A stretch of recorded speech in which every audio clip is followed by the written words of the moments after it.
আজ আমরা সবাই মিলে যাচ্ছি মেলা দেখতে। কিসের মেলা ভাবছো তো? জানতে হলে ব্লগটা কন্টিনিউ করো। Hello everyone, welcome to my mini blog. I am Rama. ওখানে গিয়ে প্রথমে আমরা জিলিপি কিনে নিয়েছিলাম। এখানে আরও অনেক খাবারের দোকান বসেছিল, তো আমরা আর বেশি কিছু কিনিনি, কারণ আমরা বাইরে থেকে সব কিছু ক্যারি করেছিলাম। আর ওখানে একটা মন্দির আছে, তো এখানে আমরা প্রত্যেক বছর পুজো দিই। তো প্রথমে ওখানে মন্দিরে গিয়ে আমরা পুজো দিয়ে নিলাম। পুজো দেওয়া কমপ্লিট করে তারপর আমরা ওখান থেকে বেরিয়ে গেছিলাম নদীতে। এত ঠান্ডার মতো নদীর জলটা কিন্তু একদমই ঠান্ডা ছিল না, নর্মালি ছিল। আর এখানে আমি পড়ে যাচ্ছিলাম। তারপরে আমরা ওখানে সবাই মিলে খাওয়া দাওয়া করলাম। এই খাবারগুলো সব আমরা বাড়ি থেকে ক্যারি করেছিলাম। তারপর আমি আর আমার ভাইপো দুজন মিলে বালি করতে বসেছিলাম, কেন আমরা দুজনে মিলে ওখান থেকে জল বের করব। এই দেখো আমার কি আনন্দ, আমি জল বের করতে পেরেছি। প্রায় অনেকটা গর্ত করে অবশেষে আমরা দুজনে মিলে জলটা বের করেছিলাম।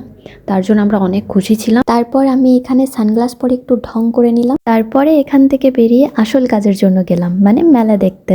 তো এটা ছিল পৌষ সংক্রান্তির মেলা।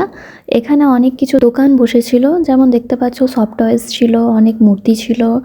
তারপরে এটা আমি কিনেছিলাম ওখানে আমার নিজের জন্য। আর এই টয়টা কিনেছিলাম আমার একটা পুচকু ভাইপোর জন্য। তো এখানে খুব সুন্দর সুন্দর ইয়াররিংও ছিল, দেন ক্লেচারও ছিল। এটা একটা ফ্লাওয়ারের দোকান ছিল। তারপর এখানে আমরা পপকর্ন কিনলাম, দেন এটা নিয়ে খেলতে খেলতে আমি বাড়ি চলে এলাম।